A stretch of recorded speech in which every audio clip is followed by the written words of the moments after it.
नमस्कार मित्रों, सर्वप्रथम आप सभी को रक्षाबंधन के पावन पर्व की हार्दिक शुभकामनाएं एवं हार्दिक बधाई। रक्षाबंधन का पौराणिक महत्व। हमें सबसे प्राचीन दो कथाएं मिलती है। पहली भविष्य पुराण में इंद्र और इंद्राणी अर्थात इंद्र की पत्नी शची की कथा और दूसरी श्रीमद्भागवत पुराण में भगवान वामन और बाली की कथा। भविष्य पुराण में लिखा है कि देव और असुरों में जब युद्ध शुरू हुआ तब असुर या दैत्य देवों पर भारी पड़ने लगे। ऐसे में देवताओं को हारता देख देवेंद्र इंद्र घबराकर ऋषि बृहस्पति के पास गए। तब बृहस्पति के सुझाव पर इंद्र की पत्नी शची ने रेशम का एक धागा मंत्रों की शक्ति से पवित्र करके अपने पति के हाथ पर बांध दिया। संयोग से वह श्रावण पूर्णिमा का दिन था, जिसके फलस्वरूप इंद्र विजयी हुए। कहते हैं कि तब से ही पत्नियां अपने पति की कलाई पर युद्ध में उनकी जीत के लिए राखी बांधने लगी। दूसरी कथा हमें स्कंद पुराण, पद्म पुराण और श्रीमद्भागवत पुराण में मिलती है। कथा के अनुसार दानवेंद्र असुरराज राजा बलि ने जब 100 यज्ञ पूर्ण कर देवताओं से युद्ध करके स्वर्ग पर अधिकार कर लिया था और ऐसे में उनका अहंकार चरम पर था। इसी अहंकार को चूर चूर करने के लिए भगवान विष्णु ने अदिति के गर्भ से वामन अवतार लिया और ब्राह्मण के वेश में राजा बलि के द्वार भिक्षा मांगने पहुँच गए।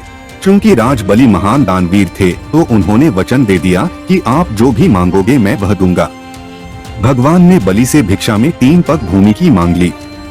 बलि ने तत्काल हाँ कर दी, क्योंकि 3 पग ही भूमि तो देना थी। लेकिन तब भगवान वामन ने अपना विशाल रूप प्रकट किया और 2 पग में सारा आकाश, पाताल और धरती नाप लिया। फिर पूछा कि राजन अब बताइए कि तीसरा पग कहाँ रखूं? तब विष्णु भक्त राजा बलि ने कहा, भगवान आप मेरे सिर पर रख लीजिए। और फिर भगवान ने राजा बलि को रसातल का राजा बनाकर अजरमर होने का वरदान दे दिया। तब से यह त्योहार बलेव नाम से भी प्रसिद्ध है। लेकिन बलि ने इस वरदान के साथ ही अपनी भक्ति के बल पर भगवान से रात दिन अपने सामने रहने का वचन भी ले लिया।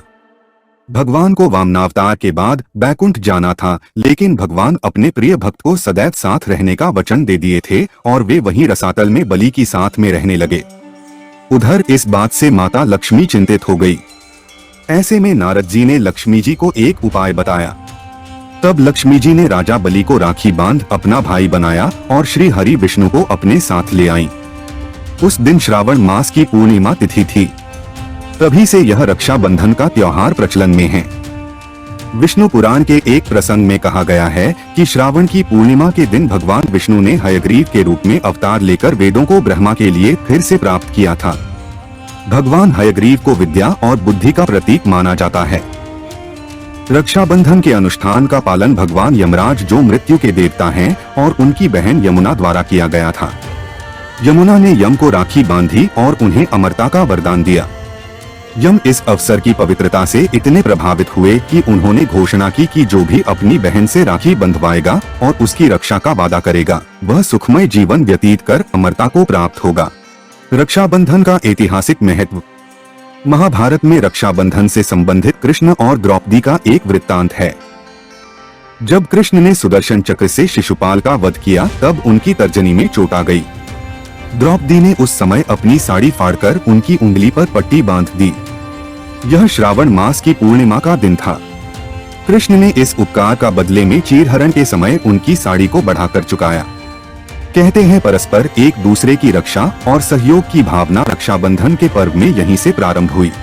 महाभारत में इस बात का उल्लेख है कि जब ज्येष्ठ पांडव युधिष्ठिर ने भगवान कृष्ण से पूछा कि मैं सभी संकटों को कैसे पार कर सकता हूं, तब भगवान कृष्ण ने उनकी तथा उनकी सेना की रक्षा के लिए राखी का त्योहार मनाने की सलाह दी थी। उनका कहना था कि राखी के इस रेशमी धागे में वह शक्ति है जिससे आप हर आपत्ति से मुक्ति पा सकते हैं। इस समय द्रौपदी द्वारा कृष्ण को तथा कुंती द्वारा अभिमन्यु को राखी बांधने के कई उल्लेख मिलते हैं। राजपूत योद्धा जब लड़ाई पर जाते थे तब महिलाएं उनको माथे पर कुमकुम तिलक लगाने के साथ साथ हाथ में रेशमी धागा भी बांधती थी, इस विश्वास के साथ कि यह धागा उन्हें विजयश्री के साथ वापस ले आएगा। एक प्रसंगानुसार सिकंदर की पत्नी रोक्साना ने अपने पति के शत्रु राजा पुरुवास को राखी बांधकर अपना मुंहबोला भाई बनाया और युद्ध के समय सिकंदर को न मारने का वचन लिया। पुरुवास ने युद्ध के दौरान हाथ में बंधी राखी और अपनी बहन को दिए हुए वचन का सम्मान करते हुए सिकंदर को जीवनदान दिया।